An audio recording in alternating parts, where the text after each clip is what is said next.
그러면 저희가 첫 코너로 한번 가볼까요? 네. 빅데이터로 뽑는 한 주간의 부동산 이슈에서 선발한 주간 키워드 소개. 네, 그 주간 키워드 소개 한번 소개해 볼까요? 네, 저희 첫 방송을 못 들으신 분들을 위해서 제가 다시 한번 요약해서 소개해드리면요. 부동산 키워드는 북극성 카페에 매일 올라오는 뉴스 큐레이션에서 한 주간 대표 키워드를 저희가 다 모으고 선별을 해요. 네. 그래서 그 중에서 콕 집고 넘어가야 될 것들을 저희가 다시 한번 추린 다음에 꼼꼼하고 디테일하게 콕콕 찍어드리는 코너입니다. 예, 콕콕 찍어주는 네. 코너. 예. 콕콕. 네. 네, 아파요. 네. 저희가 지난 방송에서는 DSR 규제, 30대 아파트 매매 증가, 여월세 등장 등 세 가지를 짚어드렸는데요. 네.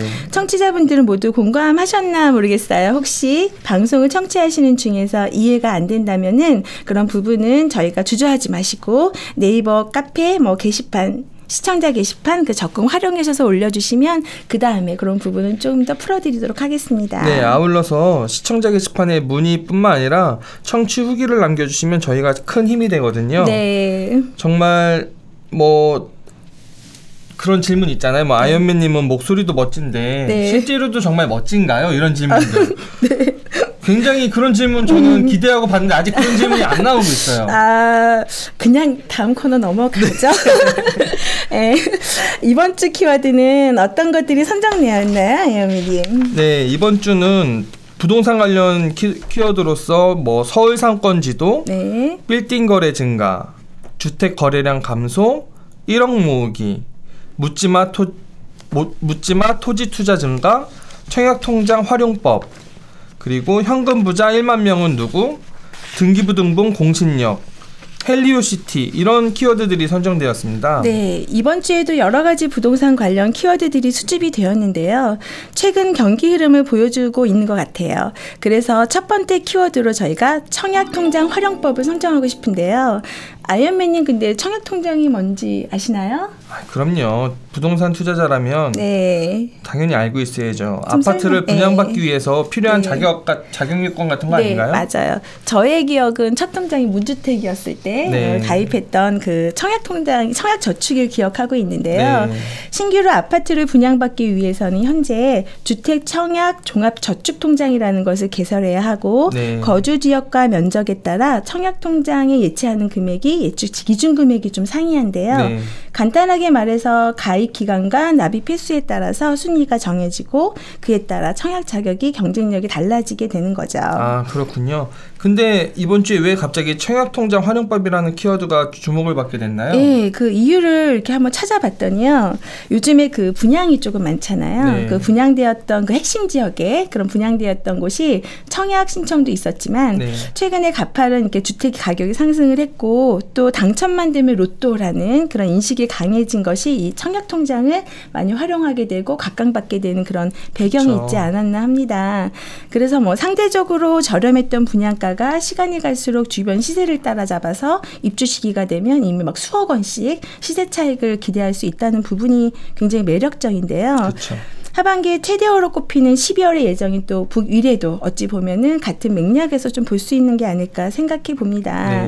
이번에 그 북위례 지역은 9.13 대책에 따라서 강화된 그 청약 제도가 적용된 사업이지만 택지개발지구로 이제 분양가 상향제가 적용되어서 어떻게 보면 반값 아파트로 불릴 정도로 저렴한 분양가가 현재 이슈가 되고 있고 또 그런 것들 때문에 지금 이번에 청약통장 활용법이라는 또 키워드가 주목받았던 것 같습니다. 네, 이 북위례 지역 같은 경우에는 정말 가점이 높아서 정말 알짜 부동산에 딱 하나만 이 가점 높은 통장을 활용하고 싶다고 하면은 꼭 청약을 넣어야 되는 지역으로 저는 꼽아드리고 싶거든요. 그렇죠. 그래서 여기 보면 저희가 그 금액에 대해서도 어떻게 보면 잘 인지가 안 되기도 하는데요. 만약에 내가 이제 85평 이하로 하고 싶다 전용 면적 그러면 이제 서울 같은 경우에는 300만 원, 광역도시는 250만 원, 기타 도시는 200만 원 정도 하면 되고요. 그 이상으로 넓은 평형을 하고 싶으면 금액이 또 올라가요. 그래서 자기가 어떤 평형을 갖고 싶다. 싶다, 그 청약하고 싶다 그러면 금액을 꼭 확인하셔서 미리미리 그 금액을 넣어 놓으셔야 됩니다. 그래서 그 부분 잊지 마시고요. 그리고 또 하나는 요즘에 그 만능 통장이라고 그래서 많이 활용하고 있으니까 그 부분도 이제 다양하게 연령이 관계없이 이제 청약할 수 있는 기회가 생긴 거죠. 그래서 그렇죠. 많이.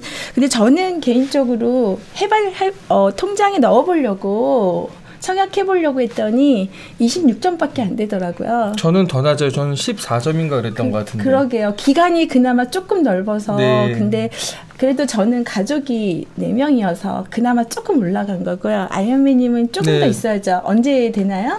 한 좀 기다려보세요. 다그치지 말고.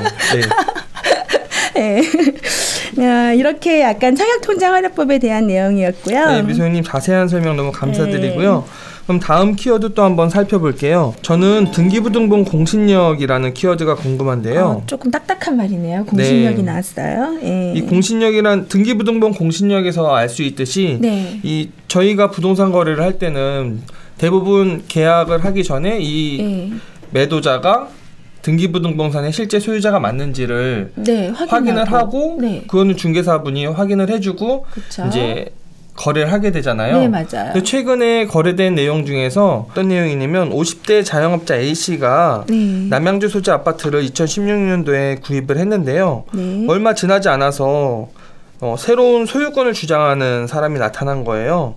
이 사람이 이 아파트는 잘못된 거래다라고 소송을 걸어서 이 적법한 절차를 통해서 구입한 이 사람은 당연히 본인이 이길 줄 알았는데 소송을 갔는데 1차에서 이게 패소가 된 부분이에요. 어떻게 그런 현상이 나타나죠? 그래서 이 사람도 나는 등기부등본을 보고 거래를 했는데 어떻게 이게 패소가 됐냐. 그렇죠. 굉장히 당황을 했는데요. 근데 그건 말이 좀 힘들 것 같아요. 왜냐하면 저희도 거래할 때 보면은 중개사도 마찬가지고 중개사가 저희한테 증명해 주는 것도 등기부등본이고 저희가 볼 수 있는 게 그거밖에 없죠. 그리고 마지막에 넘길 때에는 등기권리증 갖고 오고 그게 최고의 공신력 있는 서류가 아닌가요? 근데 법원은 어떤 판단을 했냐면 이 부당 이익을 얻은 이 매도자가 살인죄로 무기징역을 선고받아서 교도소에 수감되어 있기 때문이라고 해요. 근데 이렇게 등기부등본을 저희가 못 믿으면 부동산 거래를 할 수가 없잖아요. 그래서 이 관련돼서 청와대 국민청원 게시판에 이 제도 개선을 요청하는 글들이 또 많이 올라왔다고 하더라고요. 그렇죠. 저도 이제 이 기사를 읽고 나서 좀 이해가 안 되고 그래서 어저께 이제 중개소에 갈 일이 있어서 그 중개사 소장님께 여쭤봤어요. 소장님이 내용 아시냐? 그랬더니 그 내용은 방법이 없다. 왜냐하면 지금 저희가 띄려볼 수 있는 서류가 등기부등본밖에 없는데 그 하나의 사례를 가지고 지금 그걸 다 부정하면서 다들 의심을 갖기 시작하면 어떻게 거래를 할 수가 있겠느냐. 그리고 그 사람이 그 매입할 당시에 짜고 한 게 아니잖아요. 당연히 이걸 믿고 했고 그런 걸 또 증명을 할 수 있으면 분명히 이게 약자가 되는 거잖아요. 결국에는. 그래서 분명히 문제는 해결이 되지 않을까라고 약간 좀 그렇게 생각하고 있다. 그래서 지금 거래하실 때 이걸로 빌미 삼아서 뭐 매매 거래할 때 CCBB가 된다 그러면 아마도 대한민국 아마 정지가 될 것이다. 이렇게 약간 말씀하시더라고요. 그래서 이런 사례가 실은 많이 안 나오죠. 이렇게 이슈가 된다라는 거는 흔하지 않은 일이잖아요. 그래서 평상적으로 정상적으로 거래하시는 분들은 크게 걱정하지 않으셔도 될 것 같아요. 저도 이 키워드를 뽑으면서 어떤 부동산 거래를 할 때 일반 청취자분들에게 불안감을 주기 위해 뽑은 건 아니고요. 지금 이 사건은 지금 항소가 계속되고 있고 아직 최종 판결이 나지 않았어요. 그래서 향후에 뭐 후속 보도나 이와 관련된 법원 판결이 나면 저희가 또 짚어드리겠지만 크게 이제 이런 부분도 있었고 저희가 이제 부동산 거래를 할 때 조금 더 주의를 했으면 좋겠다. 이 정도로 가볍게 받아들이시면 좋을 것 같아요. 그러셔야 될 것 같아요. 그러니까 기사 하나에 너무 이제 모든 거가 다 그런 것처럼 생각하시는 거는 아무것도 못하게 하는 것 같아요. 그리고 정부 측에서도 지금 국민청원 게시판에 글이 올라왔으니까 이 등기부등본 제도를 좀 손볼 부분은 손볼 수도 있을 것 같고요. 예. 저희 일반 국민들이 네네. 이제 부동산 거래를 할 때 볼 수 있는 유일한 창구이기 때문에 이 등기부등본에 대한 공신력을 높일 수 있는 어떤 그런 제도가 뒷받침되면 좋을 것 같다는 생각이 드네요. 이번에 이런 사건을 계기로 해서 어떤 좀 좋은 결과가 있으면 좋겠습니다. 네. 자, 그럼 이번 주 첫 코너의 마지막을 장식할 키워드는 뭔가요? 저는 그 묻지마 토지 투자 이거 한번 꼭 짚고 넘어가고 싶네요. 예, 저도 이 키워드 보자마자 이거는 한번 짚었으면 좋겠다는 생각을 했었거든요. 그렇죠. 이거는 이제 그 최근에 9.13 대책 이후에 주택 시장이 전반적으로 하향으로 안정세를 돌아서고 또 정부에서는 또 서울의 그린벨트를 풀어서라도 그쵸. 신규 토지 공급을 하겠다. 전 집값 안정을 시키기 위해서 노력을 하겠다. 그렇게 하다 보니까 수도권의 토지 시장이 이렇게 들썩인다는 그런 내용이에요. 네. 그래서 지난 10월에만 토지 거래 면적 중에서 절반 이상이 실제 그린벨트 지역이었다는 사실이 이를 증명해주고 있는데요. 네. 실제 이런 분위기를 틈타서 서울의 구로구 궁동 지역은 몇 년간 토지 거래 가 거의 없었는데 네, 10월에 거래된 그린벨트가 총 76건으로 그중에서도 50건 이상은 이 지역 사람이 아니라 다른 데서 이렇게 기획 부동산을 포함한 이런 작업들이 있었기 때문에 사기가 좀 있지 않았겠냐 아니면 또 상대적으로 피해가 될 수 있겠다라는 그런 우려의 목소리가 좀 있어요. 그래서 네. 최근 한 달간 덥석 그렇게 땅을 매입한 사람들 공인중개사 쪽에서 전화를 문의가 많이 받거나 이런 것들 좀 조심하셔야 될 것 같다는 생각을 하고 있습니다. 보통 전화 문의라고 하면 투자 가치를 보고 구입한 분들이 개발이 되냐 안 되냐 이런 그쵸. 것들을 묻는 것들이겠죠? 네, 맞아요. 예. 최근에 그 실거래 내역을 보면은 그 3.3제곱미터당 불과 20만 원이었던 땅이 한 달 사이에 70만 원까지 신고가 됐대요. 평당 가격이 3배 이상 올랐네요. 네, 그렇죠. 그래서 매물을 제대로 확인하지 않고 이제 이런 분위기만 편승해서 투자한다 그러면은 이거는 조금 하지 말아야 될 그런 지양해야 될 것으로 보입니다. 네, 최근에 이 구로구 공동지역뿐만 아니라 네. 지금 정부에서 이런 묻지마 토지 투자가 성행하고 있는 가장 큰 이유는 정부에서 주택 공급을 늘려야 되는데 주택 공급을 늘려서 이제 집값을 잡고 싶은데 그러면 아파트를 지을 땅이 필요하잖아요. 그렇죠. 근데 또 먼 곳에 지으면 사람들이 서울로 출퇴근하기 힘드니까 이제 안 들어가서 또 미분양이 나고 이 악순환이 되니까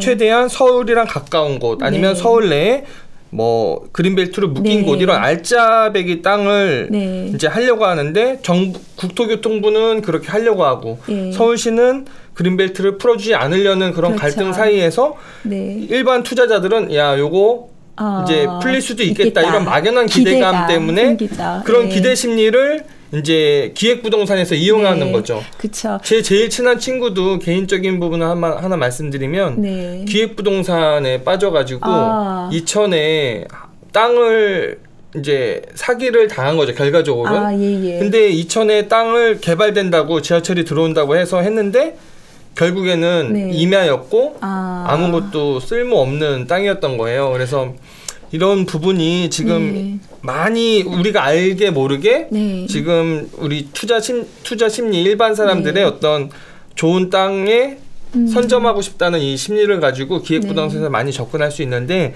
이 방송을 듣는 청취자 여러분들은 절대 묻지마 투자를 하지 않고 꼼꼼히 따져보고 정말 알고 싶다 하면 저희 멘토들이나 주위에 부동산을 잘 아는 분들을 통해서 크로스 체크를 하고 접근해야 될 것 같습니다. 이거는 다 이렇게 토지뿐만이 아니라 실은 지금 이슈가 되고 있는 주택도 마찬가지잖아요. 나의 확신이 없고 내가 알고 있는 게 아니라 그냥 따라가서 같이 사는 그런 부분이 조금 많다 보니까 그런 분은 나중에 잘 팔지 못하시는 사례가 더 많아요. 그래서 그걸로 인해서 또 피해 보시는 분들이 많으니까 어떤 경우든 사인하는 거는요 다 자기 책임이에요. 맞습니다. 누구 탓할 수 없어요. 사인하기 전에 꼭 확인하시고 그렇게 결정하셨으면 좋겠습니다. 그러니까 이 방송을 들은 저희 북극성 아지트 가족분들은 절대 이런 피해를 받지 않으셨으면 좋겠고요. 현명한 투자를 하시길 제가 꼭 기원해드리겠습니다. 맞아요. 그러셔야 됩니다.